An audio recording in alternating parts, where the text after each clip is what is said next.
everything's ready. All right. Can we go first, Chuck, or second?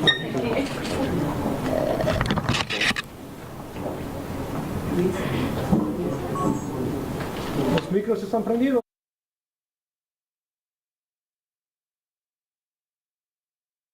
All right. Thank you all for being here. We appreciate you coming and getting this story out there. So I just will briefly address you with some prepared statements, and then I'll turn the time over to Ximena, because I know you'd rather talk to her than you would to me anytime. So just to start off, we've received a lot of requests from the community to comment on the resignation of the police officer who had originally arrested and detained Ximena. We first want to make it very clear that we support and respect our law enforcement. We think that the majority of them do a great job, but we wouldn't be doing our job if we didn't look into this incident a little bit more. There's too many things that don't make sense about Ximena's arrest to just let it go.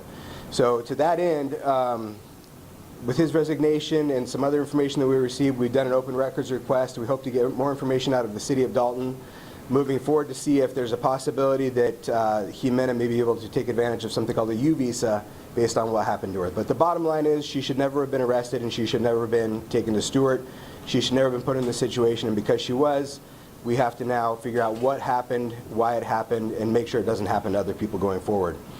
So another thing that I wanted to do is address the false narrative that's being put out there by DHS and people like Marjorie Taylor Greene, who are saying that Ximena and Jose and their family, they've been here for 15 years and they didn't bother to do anything to try and adjust their status, to try and get a visa or work permit or anything else, and because of that, they might as well be deported now. So this is false, because there was nothing that Jose and Ximena could have done before now to get any type of lawful status. They tried. They met with attorneys. They reviewed their case, their options, whether it be through Jose's business, through the fact that he has U.S. citizen children. There was nothing that they could do to come out of the shadows and become official members of this country that they love. It just wasn't a possibility. And to give you another example of how broken our immigration system is and how much we need change, only now that immigration is trying to deport Jose and Ximena can they apply for work authorization. There was no way for them to do that before. But now, as defense to deportation, they can actually take steps to becoming permanent residents and getting work permit in the United States. But that's just an example of how things need to change, why we need immigration reform, and why we need permanent protection for dreamers. So President Trump has said in his first administration and in the second administration that he has something that he wants to do for all these dreamers. Well, Ximena is a dreamer.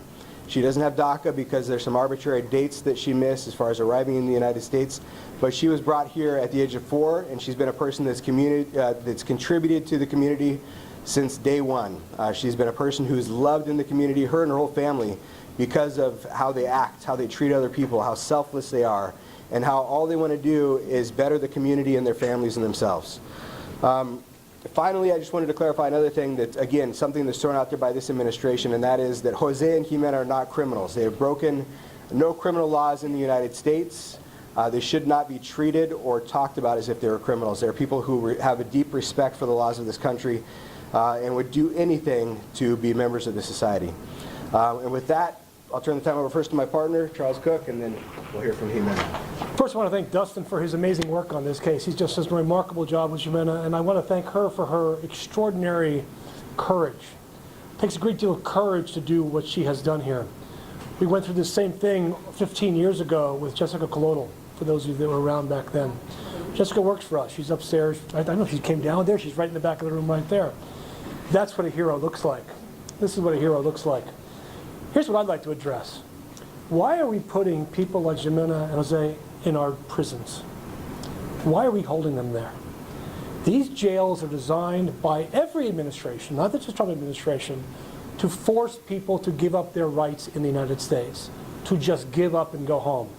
That's why they're detaining people who aren't threats to society, that are night flight risks. It's why Ximena got a very low bond. And Jose got a very low bond because they're not flight risks. They're not going anywhere. They will show up when they're asked to show up.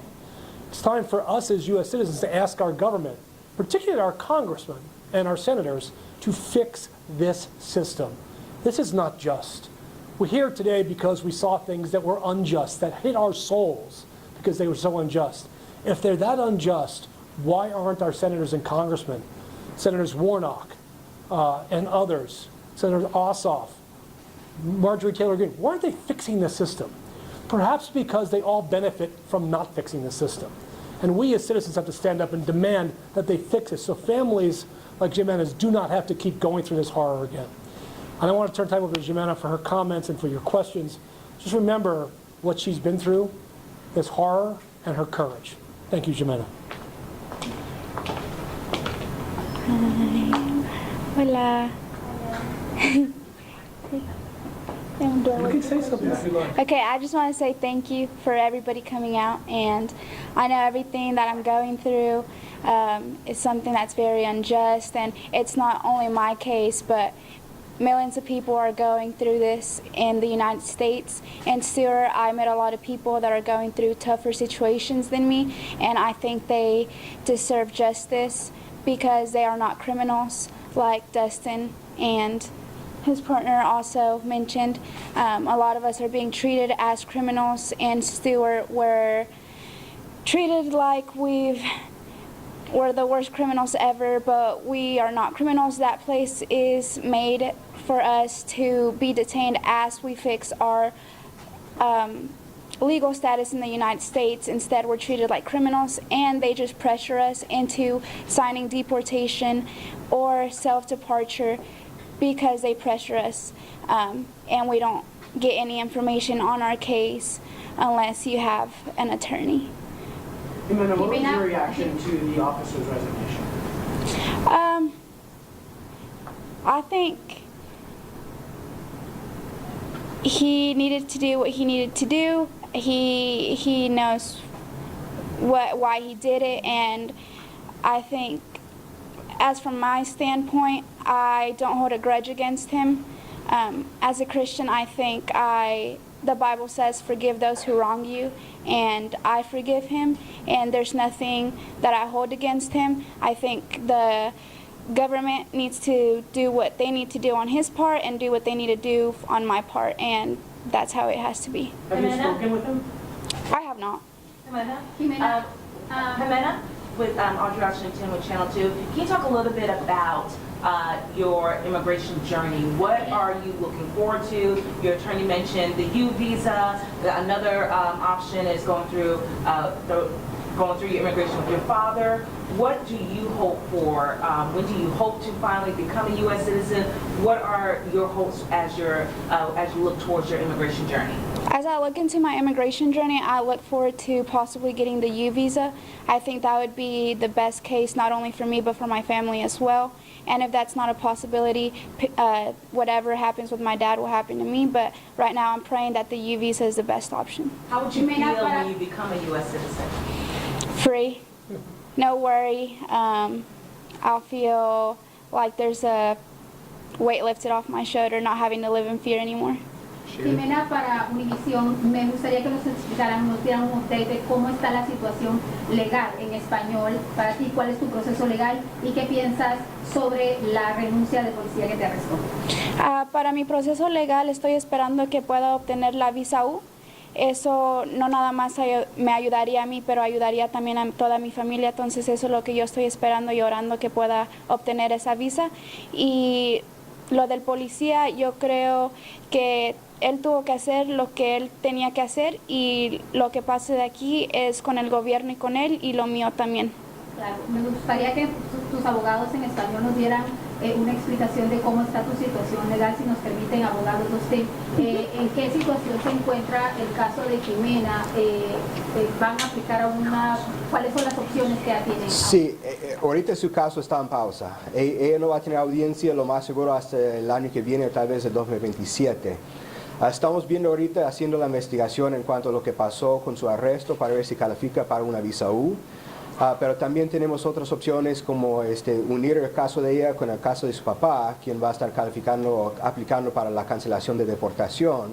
Y si él ganara su caso, sale siendo residente permanente, y ella también se une a este caso para tratar de sacar la residencia. Y el último recurso sería asilo político, pero eso es muy difícil, y eso no queremos tener que basarnos en eso, pero si esa es la única opción, eso es lo que nos espera. Concretamente la visa U porque fue víctima de un arresto injustificado. Así es, estamos investigando. Ahorita tenemos algunas informaciones que nos hace pensar que tal vez ella fue objeto de un arresto que no fue justo. No tenemos respuesta final en cuanto a si ese es el caso, pero si ese fue el caso, entonces sí tenemos que hablar con la ciudad de Dalton para ver si ellos nos ayudan a aplicar por eso. Y el hecho de que el policía ya resignó nos hace pensar que ya ha habido esas conversaciones entre el gobierno y él. Esa era una de mis preguntas. ¿Usted cree que la renuncia del policía ayude en la situación del caso legal que va a enfrentar Ximena? Ayuda, no necesariamente ayuda, pero nos da otro detalle que tenemos que darle seguimiento para ver qué es lo que quiere decir eso. Puede ser que eso ayuda a otros hispanos en ese condado, pero realmente, como dijo Ximena, no tenemos, no deseamos mal para ese policía. Puede ser que él hizo algo incorrecto honestamente, pero como abogados no estaríamos haciendo nuestro trabajo si le tomamos a su palabra y decimos que sí, fue justo. Abogado, gracias a los reportajes que vieron en Stewart de Ximena y la foto del policía, se dieron a conocer que otros migrantes también se estaban quejando que él los arrestó. ¿Los han contactado ustedes o tienen conocimiento de eso? Tenemos un poco de conocimiento en cuanto a eso. Estamos hablando con gente en la comunidad, sacando diario más detalles. Ya hicimos una pedida de récord de registros a la ciudad y ya nos contestaron diciendo que están juntando eso. Me imagino que nos van a querer cobrar un montón de dinero para darnos copia de todo, pero tenemos que hacer lo que tenemos que hacer para que haya justicia en este caso. La forma en que Ximena fue detenida, aprehendida, arrestada y esposada, vemos imágenes de un oficial sumamente alto, tú pequeña de estatura. ¿Te sentiste vulnerable y expuesta ante la fuerza de un policía de esa forma? Sí, no nada más por su forma que es más alto, pero su modo de hablar. Así no fue profesional en cómo hablar conmigo, y yo creo como un policía debería de hablar a alguien profesionalmente. Ximena, can you talk to me a little bit about that in English as well? Talk to me a little bit about how you felt. Yes. While you faced that and while you were being arrested by I just felt as if I was being kind of pressured. Also, I felt like he was very unprofessional with his words. I also felt like he was just very unprofessional with how he treated me. What has this process been like for you and your family since you got home up until today? Because I know obviously you've been waiting for you to get home and for you to be able to spend some time with them. Talk to me about that. Yeah, it kind of flips your world. We now kind of live a little bit more in fear. Before we lived in fear, now a lot more, because it's making people feel a little bit more entitled. With everything going on in the government, people just feel like their feelings can be poured out, and because of that, we feel as if we're more like targets in our community, and we're scared to go out, and we don't feel as comfortable as we used to before. Is there a message that you would say to people in the community that might find themselves in a similar situation to you? Yeah, I would tell them to be very careful, to know their rights, and just be extremely careful right now with how everything is. Now, can you talk a little bit about the people inside the detention center? Right, so your story made national headlines, and you're the face of this, but there are so many people, like you know, obviously, who are not getting this kind of attention. Yeah. Tell me about the people you met in the detention center and your hopes for them. My hope is that they get justice. There's a lot of very sad cases in there. Mine's just a speck of what you see, and that's the sad truth. There's horror stories in there, things people wouldn't even imagine, and I just pray for a better system and a better America that can allow people to get legal status without having to go through the trauma they're going through in there. Mr. Baxter and Mr. Cook, do we have an idea of how Ximena and her father's case is different in the way that a lot of people do get detained and immediately deported, whereas they did get some sort of path or are kind of in the process of doing? You know, that's a very interesting question. Their case in many ways is not different. The vast majority of cases are like this. People who are picked up for driving without a license. And this is not new under Trump, just so you know. This has been happening since Bill Clinton was around because of a law passed in 1996. So their case is pretty typical of most people. The folks that you see being deported right away typically have deportation orders, generally speaking, or they have criminal convictions that make them immediately deportable, or they've been here less than 2 years. Ximena and her dad are like 10 million other people that have been here for decades in the United States, that have long established ties to the community, that have rights to bond, that have rights to apply for relief only in removal proceedings. So in many ways, they're very typical of the folks that are being picked up by ICE right now. Justin, you spoke a little bit earlier in Spanish, and maybe you can answer this as well, but can you walk us through a little bit about why try to seek the U visa? Is it because of the way that she was detained in that moment? Can you talk to us about what that process looks like right now? Where could her case end up being heard, that type of thing, like a timeline? Sure, yeah. Or her dad's case, how that As well. Okay, yeah. So her case is a little bit different from her dad's, and then I'll answer the U visa question. So her dad has U.S. citizen children. So because he's been here for more than 10 years, because he has U.S. citizen children who would suffer if he was deported, he's able to apply for something called cancellation of removal. Ximena is way too young to get married and has no kids, so she needs a parent who's a U.S. citizen or permanent resident so that she can qualify for cancellation of removal as well.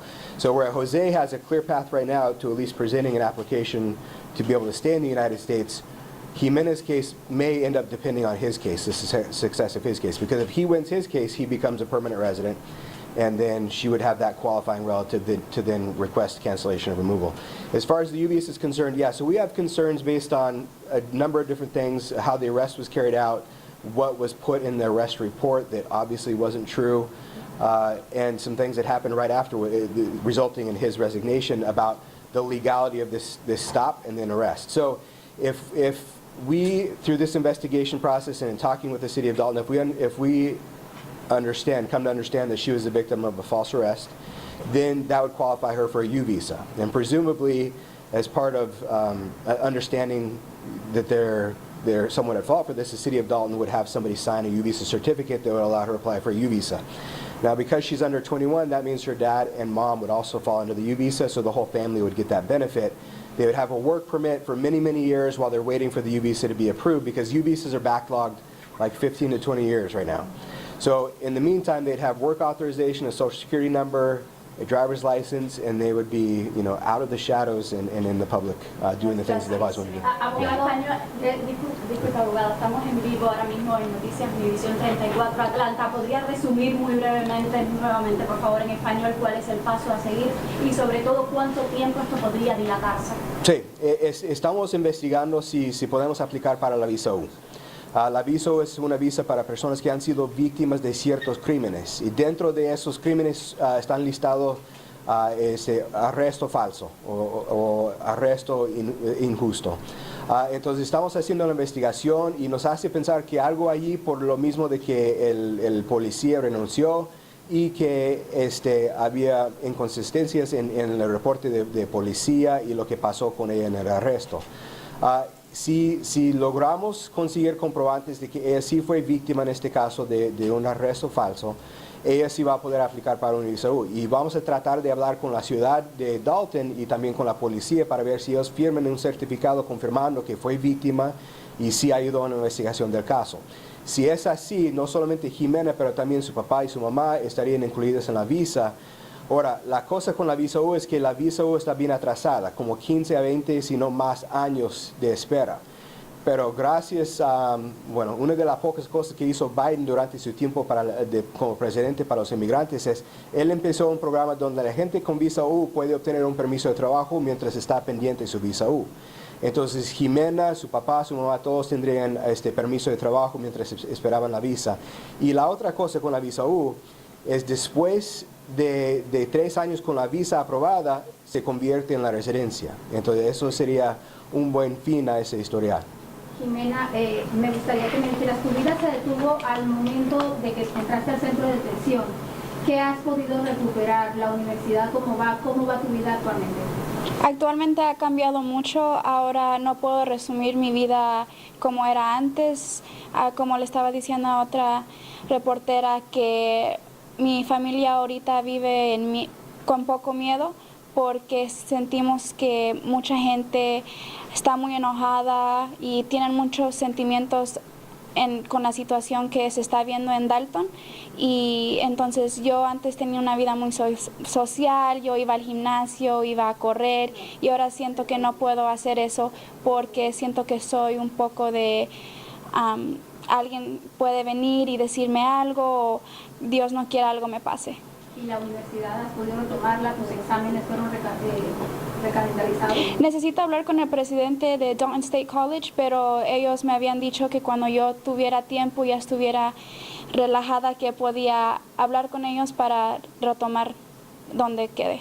Can you repeat that in English, please? I was just gonna ask you. Yes. Like, have you been able to get back to your classes at Dalton? Like, have you been able to enjoy life, even though you said it's been, I have not been able to enjoy life. Like, since I've gotten back, I haven't been out because I do live in fear now. So does my family. My life is completely different. My life was turned upside down. Like I mentioned, I used to run every single day, go to the gym, hang out with friends on a daily, and that's not something I can do anymore because I do think I am a target in my community for some people. And also, as for college, I have to speak to the president of Dalton State, and they will allow me to take my finals that I wasn't able to take because I got arrested. And I did have summer classes, but because of everything going on, I don't think I'm in the right headspace to start those summer classes, so I'll resume classes fall 2025. Tengo una pregunta para el abogado Cook. Abogado Cook, durante muchos años hemos seguido su carrera como abogado de inmigración y especialmente abogado de jóvenes. El caso de Jessica Colotl causó un impacto enorme en esta comunidad. Yo fui una de las primeras reporteras que cubrió eso. Después usted tomó medidas legales para defender a aquellos estudiantes que no podían ir a las 5 universidades más prestigiosas del estado de Georgia. Ahora, a raíz del caso de Ximena, muchas personas nos han escrito a través de Prensa Atlanta Global si va a haber alguna medida a favor de estos estudiantes. ¿Está pensando usted en tomar alguna medida global para favorecer a estos estudiantes que son o que podrían eventualmente ser detenidos en las calles del estado? La cosa con litigación en favor de estudiantes es que tiene un base en la ley. Hemos tenido muchas bases en la ley por las litigaciones que hemos tomado, por las demandas que hemos hecho sobre los años. Ahorita las cosas son más difíciles en la ley, en los cambios hechos por la legislatura aquí en Georgia y en el Congreso de los Estados Unidos. Pero siempre estamos buscando para ayudar a los estudiantes porque son el futuro de los Estados Unidos. Sin ese futuro, sin esos estudiantes, no tenemos un futuro bueno. Entonces seguiremos luchando por ellos y tratando de obtener por ellos la estatus legal para que puedan gozar su vida y vivir su vida en los Estados Unidos. Gracias. Earlier you guys came out and said Ximena did nothing illegal, she did nothing wrong. What would you say to people who say driving without a license is a fact of crime? Driving without a license is in Georgia a misdemeanor. It shouldn't put you in jail. It shouldn't deprive you of your livelihood. It shouldn't deprive you of your schooling. Anybody else in Georgia who is caught without a license will be given a ticket and will go up in court and pay their $300 fine. They treat Ximena differently because she's undocumented. And honestly, she's as American as anybody here. Did you hear her speak? She's got a great southern accent. I don't know if you noticed that or not, because she grew up here. What is she supposed to do in Mexico? She is American in everything but that piece of paper. But only Congress can fix that.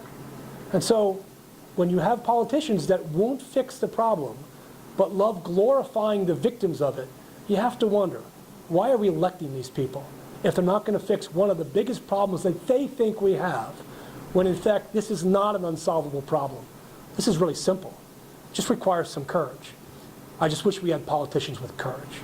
And what is the mention about some discrepancies in the police report? Can you just talk about some of those discrepancies? Dustin would love to talk about that. Yeah, so the biggest thing is in the police report, the police officer attests that he saw the Dodge Ram pickup that Ximena was driving with the tag plate or the tag license or the tag numbers, and he saw it make an illegal right turn, stopped the car. We know that's not true because it wasn't her car that made an illegal right turn. So in other words, after he stopped her and detained her, arrested her, He then filled out the report with the facts that fit the narrative of the stop. So that's to us a concern, or at least a cause to look into this and see what really happened there. So you have to prove he acted criminally in this situation? We don't have to prove that. That's not our job. We're not prosecutors. But we have to investigate to see if that was in fact the case, and then we represent Ximena to the best of our ability, and we go the route of looking for the UV. So it would be upon the DA or the City of Dalton to look for any type of charges related to that. And you touched on that a little bit earlier, but how does she qualify for the U visa, or how is that going to go about getting that? Well, we're going to try. We're doing the investigation to see actually the facts surrounding the arrest, the events leading up to it, and if there's any patterns or practices that have been going on. If we can show that she was in fact the victim of an arrest that should never have occurred, or a false arrest, and we get the cooperation of the City of Dalton, then we can apply for a U visa as having been the victim of a crime. So U visas are available to people who are victims of certain crimes, and there's a list, and false arrest is one of those crimes on the list. Now, I know we're not saying that this for sure occurred. We're not alleging that this officer is out there arresting people falsely, but we wouldn't be doing our job if we weren't looking into this, because there are just some things that don't make sense there. And based on other things we've heard in the community, we're concerned that this may be something that's happening regularly. With the specific officer, or just? Possibly. So where do things go now? Are you just going to continue building that case for that U visa? Right, yeah, so we're waiting for the open records request to come back, and then once we get more information and do some more investigating and some more discussions with the City of Dalton, we'll see where that goes. But her immigration case has been moved from the rocket docket of detained individuals to just the regular docket, and because immigration courts are so backlogged, she probably won't have her next calendar hearing until sometime in 2026, 2027. And this is kind of another point that we talk about. Everybody can agree that if there are bad people in the United States that shouldn't be here, they should be deported. But right now, this administration is using all their resources to try and pick up people like Ximena and Jose, who are good people. And that's what that does, is it causes more of a backlog in the immigration court system, and it helps other people who are actually criminals evade the law, because these immigration officers are too busy transporting people for no license arrest from jail to jail across Georgia or across the United States. It's taking time that they could be using to actually make us safer by arresting people who are actual criminals. Oh, I have a question for Ximena in Spanish. Hi, Ximena, MD News. I'm Alondra. What do you think comes next for you in the future? Hopefully that U visa and finishing up my career. I'm planning on majoring in finance and economics with a minor in marketing, hopefully getting married and helping people in the same situation as me. Do you think that this situation has changed what you want to do in the future in the way that you view, obviously, life? I think it did change the way I see life, what I want to do in the future. I would be lying if I said this has made me want to be a lawyer, or I would hate my job. But I would want to start an organization to help people in the same shoes that I'm in right now. I like numbers, so I could probably do good with an organization and help those people. Well, what does life look for you right now in the interim? You mentioned you're really not comfortable going out in public. What does your life look like until you get more finality here? It looks like staying at home and just waiting to see what happens if I get that U visa, whatever happens with my dad. It's a waiting game right now. When is her father going to be seen in court again? I know you said we're going to probably won't be seen in court again. So yeah, he's in the same situation where he was detained before. He's no longer detained. So his case will be removed from that speedy docket to the regular course docket, and again, it's like 2026, 2027. His case file has been sent from Stewart to Atlanta, and he's not even in the system in Atlanta yet. So we don't have any idea when that calendar hearing will be set for, but given what we're seeing in other cases, I would say 2027 is probably a reasonable guess. Can I ask you guys how many other cases you guys are dealing with currently that may be similar to Ximena's case and her family's case, and then also what keeps you guys fighting for families that are currently going through things like this? Yeah, well, so thanks to Ximena, we have a lot more people that we're helping. We've always had a very strong removal defense practice, and we have a ton of clients that are just like Ximena and her dad.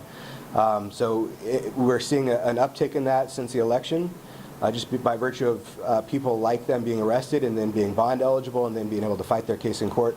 What keeps me going is this is why I got into immigration law. I want to work with individuals where I can actually try and make a difference in their life and represent people who can't help themselves, because this is a complicated legal system. Immigration law is probably the second most complicated area of law behind tax law, and there's just so many nuances and intricacies.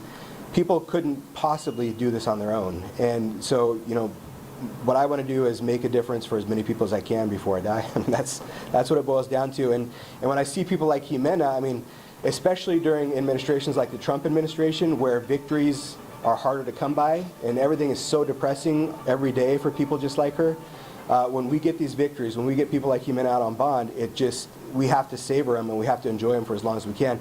And speaking of the bond should be as easy as Ximena's was, but we have a lot of judges who think that bond should be denied in a majority of the cases. So fortunately, we got a really reasonable and a good judge in her case, and Jose also had a good judge in his case, but not everybody's like that. We could see, for every Ximena, we could see 10 people who get other judges who get bond denied because she doesn't qualify for a U visa right this second, and she doesn't qualify for cancellation of removal right this second.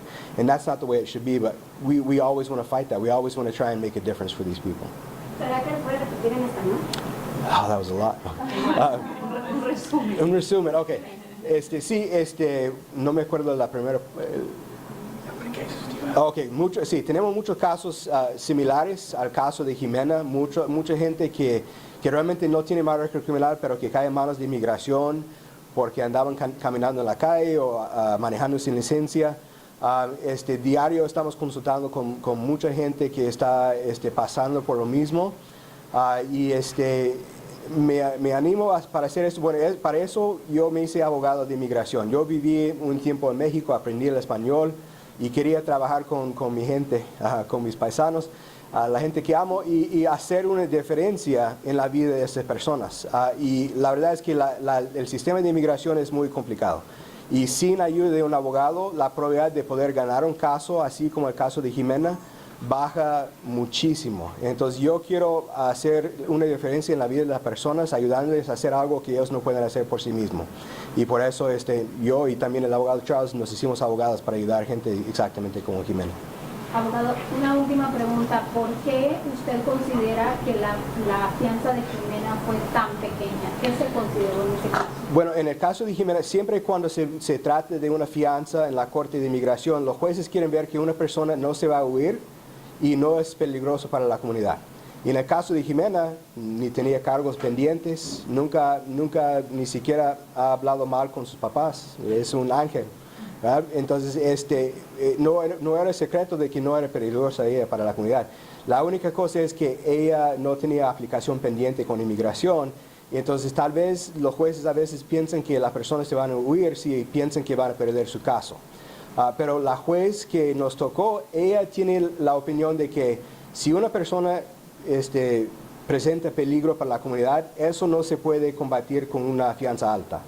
Pero si tal vez hay opinión de que una persona se va a huir, si la sueltan, eso sí se puede como mitigar con una fianza alta. Pero en el caso de ella, la juez dijo, ¿a dónde va a ir ella? Ella es una joven de 19 años, quiere vivir con sus papás, ahí están sus papás, no es que se va a ir a Hollywood a estar paseando un rato, ella siempre iba a presentarse a la corte. Entonces, la juez que nos tocó, una juez muy justa, muy razonable, y la verdad es que, para ser honesto, yo como mal abogado pedí una fianza un poco más alta de lo que nos dio. Yo le dije que ella solamente quería ganarle a su papá, quien pagó una fianza de $7,500, y ella dijo, voy a hacer un poco mejor que eso, le voy a dar lo mínimo. Entonces yo dije, ok, no voy a discutir eso. Entonces así pasó con ella. Mr. Baxter, I spoke with another immigration attorney earlier today, Joshua McCall. He wants to know if the U visa was signed, and if so, can you talk a little bit about? No, yeah, we're not anywhere near that yet. We're still investigating that. So the U visa certificate has not been signed. We haven't even asked for it to be signed until we get more information, because until there's more indications that there was something untoward or possibly illegal that happened there, we can't even request that U visa. So we're still a ways from that. Are you dealing with other ethnicities like Asians, Middle Eastern, Europeans? We have reports of other incidents targeting Latinos, but we're not prepared to discuss those yet. We will be bringing those to the attention of the city of Dalton, which honestly I'm sure they're probably aware of at this point. Once we get our open records request, we'll have a lot more information that we'll approach the city attorney with and talk to them about, and then see what becomes available to Ximena at that point. I will tell you, these things don't happen in isolation, and we've seen it for decades here in Georgia. There's a lot of wonderful police officers who go out of their way to make sure everything is proper, and there's always a bad egg somewhere. And so we have to make sure we get rid of the bad eggs and keep the good officers that are protecting our community justly. Ximena, can you talk a little bit about the response from your community and your friends to you coming home? Yes, it was overwhelmingly emotional. I felt very loved, very cared for. I felt seen and supported by my community, and not just my community, but thousands of people across the United States with their kind messages and people going out of their way to show their support towards me.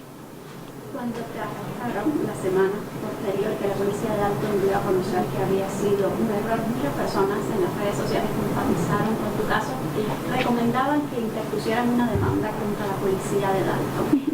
¿Tu familia, tú están valorando esta opción de interponer una demanda contra ellos? Ahorita no sabemos, eso es algo que tenemos que hablar con mi abogado. What do you say to the people who say, even though you're just a college student, that you were still driving without a license? I think that they need to realize that I didn't commit a crime. I broke a civil law, and it's completely different than a criminal. So I don't think I should have been treated the way I was treated, taken to prison with people who actually committed crimes. I think there could have been a different way for that. Speak about putting your life on pause right now. Just speak to how do you feel about having to wait to go back to school, having to wait to just make appearances outside. How do you feel? It makes me feel like I'm in a really small room and can't move anywhere. I feel like my life has been on pause these past couple of days and will continue to be on pause until there's further steps. So it just feels really hard knowing that I can't really do anything until there's further steps. Can I ask how many folks your age you met at Stewart, if there were folks that you related to in the current stage that you are in life? Same age. I think my whole friend group in there were about 21, 22, and they were also treated very unjust. Their cases are very sad as well. So there's a lot of stories like mine in there. Ximena, how do you feel emotionally, like físicamente, emocionalmente? Así que estar en una centro de detención es muy espantoso con tu edad. I think the perfect word is drained. There's a lot that I've been through, a lot of emotional trauma, a lot of stuff that I wouldn't wish on anybody, especially somebody my age. I just feel very drained, like I'm in a period in life that I'm on pause. So it feels very difficult and it's hard. Can I ask what keeps you strong? My faith and my family. I know my parents came here with the dream to give me and my sisters a better future, and that's exactly what they achieved. And unfortunately, we are in the situation we are right now. But knowing that my parents moved from another country with nothing in their pockets and gave me the life they so much wanted for themselves keeps me going, because they crossed a literal river with me to be able to give me the life I have. So this little, something that it's not little, but compared to what they've been through is something small. Also my faith. I know God has a plan for me. He has plans to prosper me and not to harm me. So I know that this is a moment in life that is going to build me up to be a better person and just rocking me up to the sky. And like my dad always tells me, I'm in the country where the sky is the limit. So this is not going to define who I am or my future. And hopefully I'm able to stay here in the United States and I'll define what my dad says, that sky is the limit, and do big things. Can you repeat that in Spanish? Yes. What was the question again? What makes you strong? Ah, Lo que me hace fuerte es mi familia y también mi fe. Mis papás literalmente cruzaron montes y ríos para poder llegar aquí, y si ellos pudieron hacer eso y traerme aquí y darme una vida genial que ellos querían de jóvenes, este momento que yo estoy pasando no va a definir la persona que soy ni mis metas que tengo en la vida. También Dios es mi fortaleza, porque yo sé que Él tiene planes para prosperarme y no para dañarme. Entonces, sabiendo que Él tiene un plan para mí y que todo ojalá me salga bien. Y si me puedo quedar aquí en Estados Unidos, como dice mi papá, el cielo es el límite. Entonces, espero que me quede aquí y nada más comprobar ese dicho de mi papá, que el cielo es el límite, y cumplir todas mis metas de la vida. Con Dios todo es posible. Gracias a todos. Thank you, everybody. Thank you.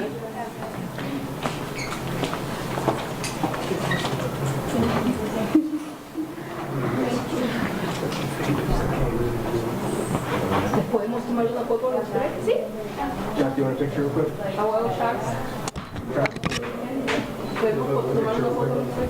Picture real quick? He's in a hurry. Para el 2 forms and a rose, you can get.